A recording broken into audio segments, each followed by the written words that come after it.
Kita balik lagi di Generasi Mecin, masih dari Hotel 101 Sedayu Dharma Wangsa. Saya berada di kamar suite roomnya dengan makanan-makanan dan minuman yang enak sekali dari Hotel 101 Sedayu Dharma Wangsa. Dan obrolannya semakin seru juga soal isu reshuffle yang muncul karena pidato Pak Jokowi dibocorkan memang sengaja ke publik.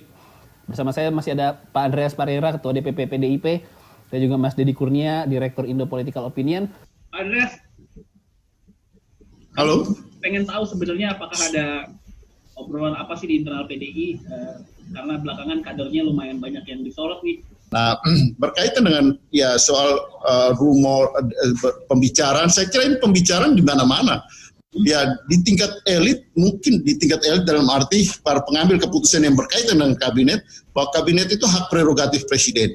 Bahwa kemudian beliau berkonsultasi dengan pimpinan partai, yang bisa saja beliau lakukan itu. Tetapi yang terjadi juga, dan ini pasti di semua partai, bukan hanya di PDI Perjuangan, karena kita bicara kabinet ini kan dari berbagai macam ya ini adalah kabinet koalisi, ada menteri-menteri dari partai-partai yang bergabung dalam koalisi, ada menteri-menteri yang ya non partisan gitu. Dan kalau kita lihat hasil evaluasi misalnya dari Indo Polling tadi kan itu macam-macam gitu.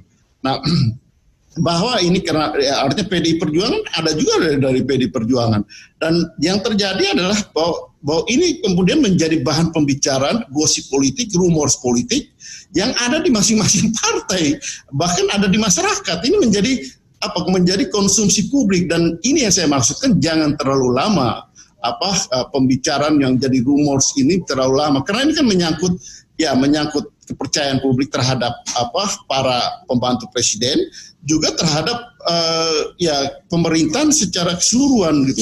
Nah, maksud saya juga kita bicara menyampaikan ini kan untuk kepentingan kita semua, kepentingan kalau pemerintahan berjalan dengan baik, bisa mengatasi situasi ini secepatnya kan, itu lebih itu yang kita harapkan kan. Saya kira masyarakat juga mengharapkan seperti itu gitu. Jadi kita bukan bicara orang per orang, kita bukan bicara partai per partai, tapi kita lihat dulu bagaimana apa yang disampaikan oleh Presiden di dalam konteks yang selalu beliau ulang-ulang di dalam pengarahan itu, untuk 267 juta masyarakat, itu yang paling penting gitu. Bahwa kemudian ada hal yang berkaitan dengan kepentingan politik partai, kepentingan orang per orang, ya itu dibicarakan di lebih pada level interpersonal atau di dalam antar partai diselesaikan. Itu saya kira hal secara politis, hal yang wajar gitu. Tapi fokus utama adalah harus untuk kepentingan bagaimana untuk kepentingan 267 juta di dalam mengatasi, kemudian di dalam menangani COVID, mengatasi dampak sosial ekonomi, dan bagaimana upaya pemulihannya. Oke, saya juga mau tanya ke Pak Andreas sebagai anggota DPR menilai kinerja pemerintah yang menurut pidatonya Pak Jokowi secara progres mengecewakan lah ya. Nah, menurut Pak Andreas sendiri sejauh itukah mengecewakannya kinerja pemerintah, Pak Andreas, sampai harus marah Pak Jokowi? Ya, itu tadi yang saya katakan, bahwa Presiden menyampaikan bahwa dia sudah mengeluarkan Perpu. Sebagai Presiden mengeluarkan Perpu, dan di dalam Perpu itu kan sebenarnya juga ada sebelum Perpu itu dibawa ke DPR, ada debatable yang berkaitan dengan ada pasal-pasal tertentu yang ya harus jujur saya katakan itu mereduksi fungsi daripada DPR untuk memberikan kekuasaan yang lebih besar pada eksekutif di dalam penganggaran untuk kepentingan 267 juta warga negara kita itu gitu. Nah, Presiden sudah sedemikian maksimalnya melakukan itu, dan itu yang beliau katakan, saya sudah serius, saya mempertaruhkan reputasi saya gitu. Tetapi ya bagaimana respon dari para pembantunya, para birokrasi, bukan hanya menteri, karena menteri membawa birokrasi lah yang menjadi pelaksana di lapangan. Tapi toh bagaimanapun kepala daripada birokrasi di setiap kementerian itu kan tanggung jawab itu ada di tangan para menteri, para pembantunya, gitu, pembantu presiden. Menteri adalah pembantu presiden, gitu. Sehingga ya kalau kita lihat dalam konteks ini, tentu ya apa yang beliau Presiden sampaikan itu itu yang harus diimplementasikan baik oleh presiden sendiri maupun oleh para menterinya gitu di dalam proses pemerintahan di dalam waktu yang berjalan ini. Oke.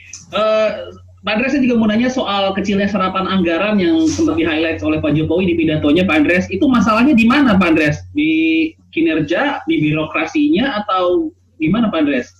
Ya ini itu poin-poin yang salah satu poin yang disampaikan oleh Presiden. Saya kira misalnya dengan DPR ya, ketika Perpu itu disahkan, artinya diterima di DPR.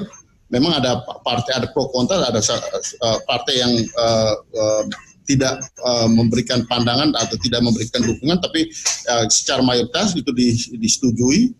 Nah itu dilaksanakan dan kemudian implementasinya itu di dalam relokasi dan refocusing anggaran.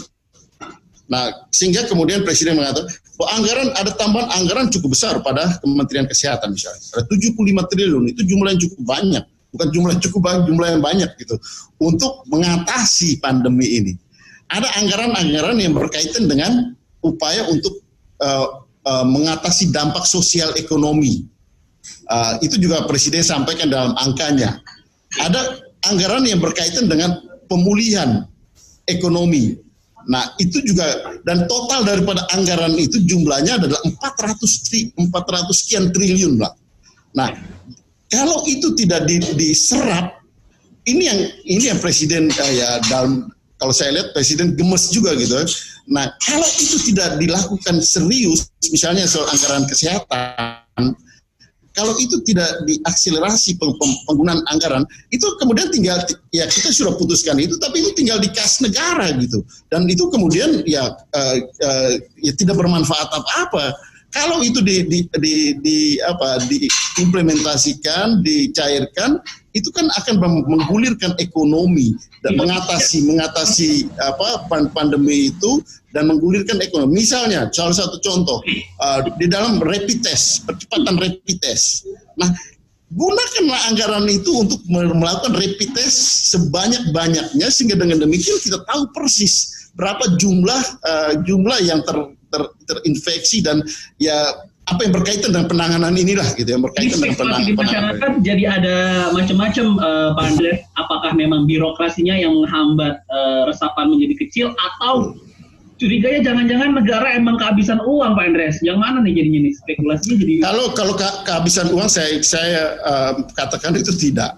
Kenapa? Karena ini kan pembahasan anggaran itu adalah revisi.